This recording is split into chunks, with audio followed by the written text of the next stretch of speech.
नमस्ते दोस्तों, आज इस वीडियो में हम बात करने वाले हैं एजीआई ग्रीन पैक के बारे में। देख सकते हो आपके सामने मैंने स्टॉक का प्राइस, मार्केट कैप वगैरह खोल के रखा है। चर्चा करेंगे इसके ऊपर भी कि इनकी मार्केट कैप कैसी है, इनकी आर्थिक स्थिति कैसी है। फर्स्ट मैं आपको बता देता हूँ कि इनका काम है बॉटल्स वगैरह बनाना, अलग अलग ब्रांड के लिए, बहुत बड़े बड़े ब्रांड के लिए बॉटल्स वगैरह बनाते। जो दारू के बॉटल्स रहते हैं ना, वो बोल सकते हो कि एक पैकेजिंग प्रोडक्ट बनाते, ठीक है। नेल पॉलिश, मैगी, मतलब बहुत बड़े बड़े इनके क्लाइंट है। मैं आपको दिखाता हूँ, सारी बातें दिखाऊंगा इस वीडियो में। यही डिस्कस करेंगे कि इनके क्लाइंट्स वगैरह कौन है। प्लस इस वीडियो में हम ये देखेंगे कि जो पैकेजिंग का काम है जो ये करते हैं, हाँ मतलब इनका देखो 70 से जो 80% रेवेन्यू है ना, वो लिकर मतलब जो दारू के बॉटल्स रहते हैं ना, वो वहाँ से रेवेन्यू आता है, ठीक है। और उसमें थोड़ा रिस्क है, मैं आपको बताता हूँ आगे क्या रिस्क है। उसके ऊपर भी चर्चा करेंगे कि क्या रिस्क है। इनका रेवेन्यू ज़्यादातर वहीं से आता है, जो ये दारू की बॉटल्स बनाते हैं ना, उधर से आता है। उसके ऊपर डिस्कस करेंगे। पर वो सारी चीज़ें देखने से पहले हम देखते हैं कि जो अपना India beverage packaging market size है वो अभी कितना है और आने वाले फ्यूचर में कितना होने वाला है। मैं आपको ये क्यों बता रहा हूँ, क्योंकि इनका वही मैं आपको बोला ना, जो 70 से 80% रेवेन्यू है वहीं से आता है। जो लिकर की बॉटल्स रहती है ना, वहीं वो बनाते, वहीं से ज़्यादा आता है। तो उसके ऊपर भी हम बात करने वाले हैं। तो पहले मैं आपको बता देता हूँ मार्केट साइज़ कितना होने वाला है जो लिकर के बॉटल का है, ठीक है। यहाँ पे देखो लिखा भी है कि India beverage packing market size. अगर अभी बात करूँ तो अभी इसका कुछ साइज़ अराउंड $7.3 बिलियन है। 2023 के हिसाब से मैं बता रहा हूँ, डाटा थोड़ा ऊपर नीचे हो सकता है, ठीक है। मार्केट साइज़ अभी कितना है इंडिया में, 7.3 बिलियन डॉलर, और जो कि 2032 तक उम्मीद की जा रही है 13.6 बिलियन डॉलर होने की उम्मीद है, ठीक है। मतलब आने वाले 6 सालों में डबल। ठीक ठाक बोल सकते हो, बहुत अच्छा भी नहीं और बहुत ख़राब भी नहीं, एकदम ठीक है, ठीक है। और ग्रोथ क्या रहने वाली है, इस बीच में ग्रोथ रहने वाली है 7% की। 7% की ग्रोथ एक डिसेंट ग्रोथ बोल सकते हो, मतलब ठीक ठाक ग्रोथ, बहुत हाई भी नहीं, बहुत कम भी नहीं, ठीक है, डिसेंट है, ठीक है। तो ये ग्रोथ मैंने आपको बता दिया कि जो लिकर पैकिंग इंडस्ट्री है किस हिसाब से ग्रोथ होगा, उसका साइज़ किस हिसाब से बढ़ने वाला है 2032 में। मैंने आपको इसके लिए बता दिया क्योंकि इनका जो 70-80% रेवेन्यू ना वहीं से आता है, ठीक है। तो ये सारी बातें हो गई। अब मैं आपको इनका PDF ओपन करके दिखाता हूँ और बताता हूँ कि इनके जो क्लाइंट्स है बहुत बड़े भाई, मतलब नामचीन क्लाइंट है इनके, ठीक है। यहाँ पे देखो इन्होंने लिखी हुई अपनी सारी डिटेल, इसके ऊपर हम बात में आएंगे। यहाँ पे देखो जैसे इनके क्लाइंट कौन कौन है, आवर कस्टमर एबॉर्ड, बीरा, बहुत ब्रांडेड ये दारू के भी, Coca Cola, Dabur, doctor Reddy, Glenmark, बाद में किंगफिशर, यूनाइटेड स्प्रीड, बाद में रेडिको खैतान भी है भाई, फाइज़र भी है, टुर्बॉक भी है। जो आपके फेवरेट सारे ब्रांड है वो इसमें आ रहे हैं, ठीक है। टुर्बॉक, बीरा, कैपिटल फूड्स भी है, बाद में काला डिस्टल, या मुझे नहीं पता, ठीक है। तो Coca Cola, Hindustan Lever, Corona ये बियर है शायद, मुझे नहीं पता, मैं पीता होता नहीं हूँ। किंगफिशर, मैकडोनल्ड्स, हाँ भाई चेहरे पे मुस्कान आती रहेगी, ठीक है। तो इन सारे ब्रांड के लिए ये बॉटल्स वगैरह बनाते, प्रोडक्ट बनाते। किसान जैम हो गया, मैगी हो गया, इंपीरियर ब्लू भाई, ब्लेंडर प्राइड, मतलब ब्रांडेड आ रहे भाई। पेप्सी, थम्सअप, सुला वाइन्स, रॉयल अकॉर्ड, जर्सी, हावर्ड्स 500, हाँ भाई खुश हो रहे हो, ठीक है। तो कासबर्ग, ठीक है भाई। ये देखो ये सारे इनके बड़े बड़े वो है कस्टमर है, इनके लिए ये बॉटल्स वगैरह उनके पैकिंग के प्रोडक्ट बनाते। बाकी देखो अल्कोहल इन्होंने लिखा भी यार, इसमें मैंने ध्यान नहीं दिया, ठीक है। इन्होंने देखो लिखा भी है लिकर, देखो लिखा भी है liquor segment is growing at CAGR of 5.5 से 6%, 2022 से 27, मतलब ये 5 से 6% ग्रो होने की उम्मीद है। Beer market to export to grow 6 से 7। जो बियर का मार्केट है, लिकर और बियर भाई अलग होता है क्या? हाँ अच्छा, लिकर मतलब वो दारू और बियर वो, ठीक है। जो बियर मार्केट है, मतलब जो बियर मतलब वो बियर मार्केट नहीं, बुल बियर नहीं, जो बियर मार्केट है ये वो बोल रहे कि 6 से 7% ग्रो होने की उम्मीद है 2023 से 28 के बीच में। और जो लिकर सेगमेंट है वो 6% CAGR से ग्रोथ होने की उम्मीद है 2022 से 27। तो ठीक है, डिसेंट है। बाद में देखो इन्होंने फार्मा में भी लिखा है कि अभी मार्केट वैल्यू क्या है, 2030 तक 10% CAGR से बढ़ने की उम्मीद है, ये सारी चीज़ें लिखी है। बाद में FMGC के लिए जो ये बॉटल्स वगैरह बनाते, अरे यार इसमें ज़्यादा ग्रोथ है, पर इसमें ये बहुत कम बनाते हैं। इनका जो रेवेन्यू है ना वो दारू के बॉटल से ही आता है, ठीक है। तो FMGC market expect to grow CAGR of 28% between 2022 से 27। तो जिस सेक्टर में ग्रोथ ज़्यादा है ना वहाँ पे ये सेल्स ज़्यादा नहीं करते, ध्यान देना।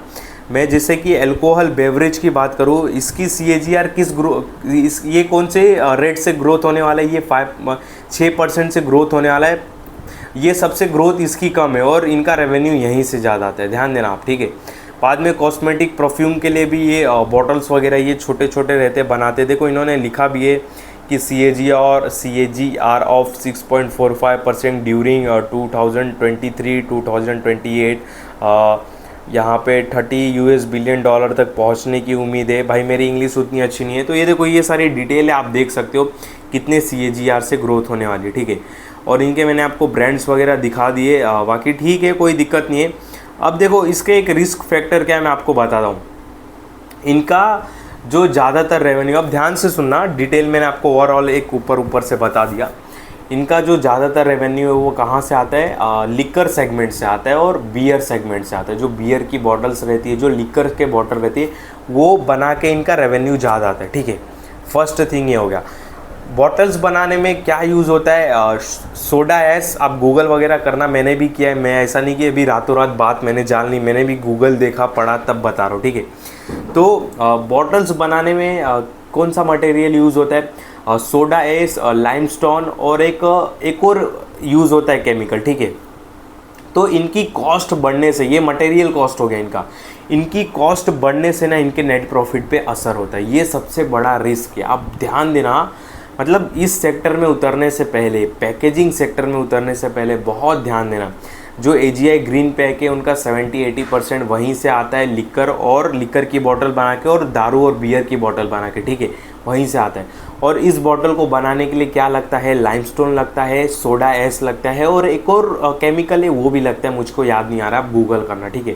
तो ये जो 2-3 केमिकल लगते ना, ये थोड़े महंगे रहते, ठीक है। महंगे मतलब महंगा तो छोड़ दो, पर इनके अगर भाव ऊपर अगर होते तो इनके नेट प्रॉफिट पे इफ़ेक्ट देखने के लिए मिलेगा और भाई स्टॉक का प्राइस एक ही रेंज में फंसा रह सकता है बहुत समय तक, ये ध्यान देना। और ऐसा हुआ भी है, ये एक बहुत बड़ा रिस्क फैक्टर है इनके लिए, इस बात को बहुत फोकस करना आप। जैसे कि देखो मैं यहाँ पे चार्ट ओपन करके दिखाता हूँ। मैंने देखा इनके बैलेंस शीट में जब मटेरियल कॉस्ट बढ़ता है ना तो स्टॉक का प्राइस गिरने लगता है।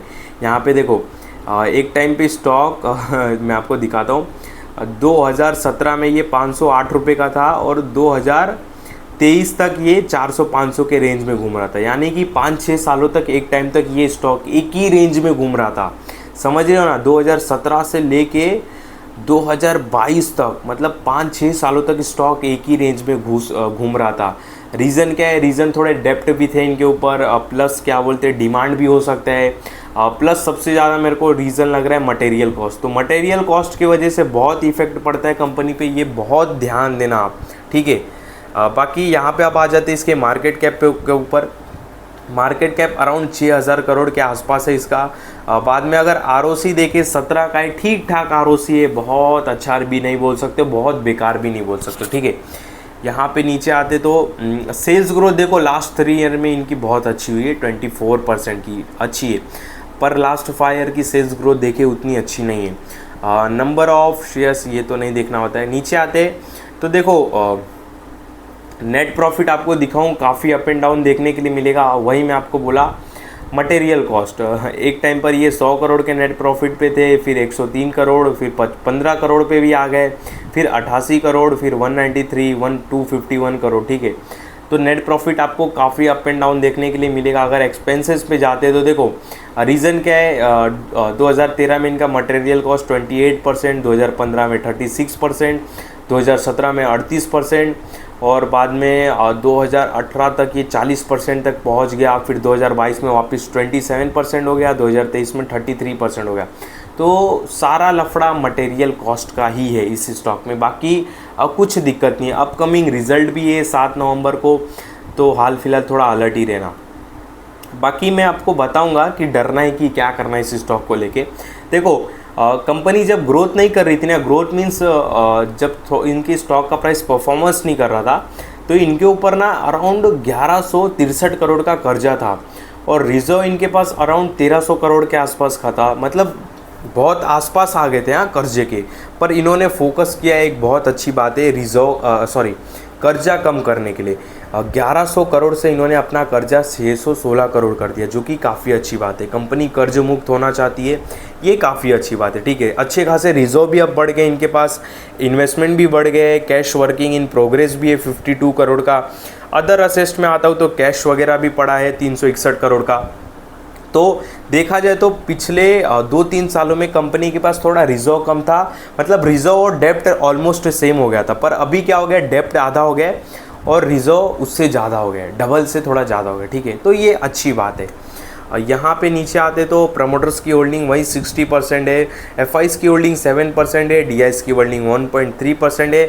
पब्लिक की होल्डिंग थोड़ी ज़्यादा है, जिसमें से एचएनआई कैटेगरी अगर मैं पकड़ लूँ 4.79 1.9%, मतलब 5-6 31 में से 6 गया, एक मतलब अराउंड 25% की होल्डिंग है पब्लिक की। तो थोड़ी बोल सकते हो थोड़ा मतलब गलत है, मतलब ठीक है, एडजस्ट करने वाले कर भी सकते हैं, पर ठीक है, होल्डिंग्स वगैरह ठीक है, रिजर्व वगैरह ठीक है, कंडीशन अच्छी है। बस इस ये जो सेगमेंट में इनका रेवेन्यू जहाँ से आता है, बॉटल सेगमेंट में, बॉटल में आपको मैं बता दिया कि बनाने में क्या क्या लगता है, सोडा ऐश, लाइमस्टोन वगैरह, उसके भाव ऊपर होने से इनको फ़र्क पड़ता है। तो ये सबसे बड़ा एक रिस्की नेगेटिव पॉइंट बोल सकते हो इस कंपनी के लिए, बहुत ध्यान देना। पर एक चीज़ मैं आपको दिखाऊं कि इनका जो पीयर कंपैरिजन है, मतलब इनकी जो सिमिलर कंपनी है, जैसे मतलब इनका जो कॉम्पिटिशन वाली कंपनी है, इसका ओपीएम सबसे ज़्यादा, हाँ 23% का ओपीएम है इनका, ऑपरेटिंग प्रॉफिट मार्जिन। बाकी सबका देखोगे ना, किसी का 6 है, किसी का 10 है, किसी का 22 है, किसी का 19 है। बट एक्चुअली ये कंपेयर भी नहीं करना चाहिए, क्योंकि जैसे इनॉक्स इंडिया है, इनका ज़्यादातर बिजनेस वहाँ से नहीं आता रहेगा, मतलब ये अलग ही कुछ काम करते रहेंगे। मतलब ये शायद इनॉक्स इंडिया जो है ये बॉटल्स वगैरह नहीं बनाते, तो कंपेयर भी करना सही नहीं है, ठीक है, इसको छोड़ देते। तो ये था। देखो ओवरऑल अब बात कर लेते हैं कि क्या करना चाहिए। देखो अगर आप इस सेक्टर को, इस स्टॉक को चूज़ करते हो, तो इसके क्वार्टरली रिजल्ट को आपको बहुत अपडेटेड रहना पड़ेगा, स्टॉक के साथ अपडेटेड रहना पड़ेगा। मटेरियल कॉस्ट वगैरह ये सारे आपको न्यूज़ देखने पड़ेंगे, और जब ये इंटरव्यू देंगे, इनके जो सीईओ एमडी जो भी रहेंगे, जब रिज़ल्ट आता है, तो उनकी जो कमेंट्री रहती है उस पर बहुत फोकस करना पड़ेगा आपको, ठीक है। मतलब ओवरऑल बोलने का मतलब, अगर आप स्टॉक को चूज़ करते हो तो आपको काफ़ी अपडेटेड रहना पड़ेगा, ठीक है। यहाँ पे नीचे आते हैं, वो रिस्क याद रखना मटेरियल कॉस्ट वाला, उसको मत भूलना। बाद में देखो ओवरऑल, हाँ अगर मैं बात करूँ जो इंडस्ट्री में ये मतलब ज़्यादा इनका रेवेन्यू आ रहा है, मतलब लिकर, वो देखो कभी बंद नहीं होगा, ठीक है, फर्स्ट थिंग ये होगा। बाकी जो अदर भी है, जैसे नेल पॉलिश वगैरह के लिए भी बॉटल बनाते हैं, प्लस एफएमजीसी हो गए, ये भी कभी बंद नहीं होगा, ठीक है। तो ओवरऑल ग्रोइंग एक सेक्टर है, ग्रोइंग इंडस्ट्री, ठीक है। पर वही बोल सकते हैं कि एक शॉर्ट टर्म में, जैसे कि मटेरियल कॉस्ट थोड़ा बढ़ जाता है, तो शॉर्ट टर्म में इनका नेट प्रॉफिट गिर जाएगा, फिर कंपनी थोड़े टाइम तक थोड़ा झेलेगी, मतलब ठीक समझ रहे हो ना, थोड़ा सर्वाइव करेगी, ठीक है। और नेट प्रॉफिट से थोड़ा बिजनेस रन करना पड़े, ऐसा सर्वाइव करेगी। फिर बाद में मटेरियल कॉस्ट अगर कम हुआ तो फिर प्रॉफिट आया, तो बहुत थोड़ा अप एंड डाउन देखने के लिए मिल सकते हैं, जो कि पास्ट में भी देखो मिला है। पास्ट में भी मिला, अगर ऑल में भी करूँ तो देखो कितना अप एंड डाउन मिला है, अप एंड डाउन देखने के लिए मिल रहा है। रीज़न क्या, वही मटेरियल कॉस्ट बढ़ा, नेट प्रॉफिट कम, मटेरियल कॉस्ट बढ़ा तो नेट प्रॉफिट कम, मटेरियल कॉस्ट कम हुआ तो नेट प्रॉफिट बढ़ा, फिर स्टॉक का प्राइस ऊपर नीचे, ये काफ़ी अप एंड डाउन। पर ओवरऑल एक पिक्चर देखे हम, मतलब ऑल में लगा के या 5 साल का, तो ये चार्ट ऐसे ही दिख रहा ऊपर के टाइम पे। क्यों, रीज़न क्या है, रीज़न ये है कि ग्रोइंग सेक्टर में काम कर रहे, ग्रोइंग सेक्टर के लिए काम कर रहे, ठीक है। ये सेक्टर सारे बंद नहीं होंगे, लिकर्स वगैरह, एफएमजीसी, नेल पॉलिश, ठीक है। पर वही आपको झेलना पड़ेगा, अपडेटेड रहना पड़ेगा, सपोर्ट पे ही स्टॉक को लेना पड़ेगा। ध्यान देना, कोई भी बाय सेल का कॉल नहीं, एक मेरा पर्सनल डिसीजन है उस हिसाब से बता रहा हूँ। सपोर्ट पे ही लेना पड़ेगा, बहुत डॉट टू डॉट चलना पड़ेगा स्टॉक के साथ। और मेरे ख्याल से ज़्यादा इसमें पैसा तो डालने की कोशिश नहीं करना चाहिए, ठीक है। अगर आपको इस सेक्टर में उतरना ही है, इस स्टॉक में उतरना ही है, तो ज़्यादा पैसा डालने की कोशिश ना करें।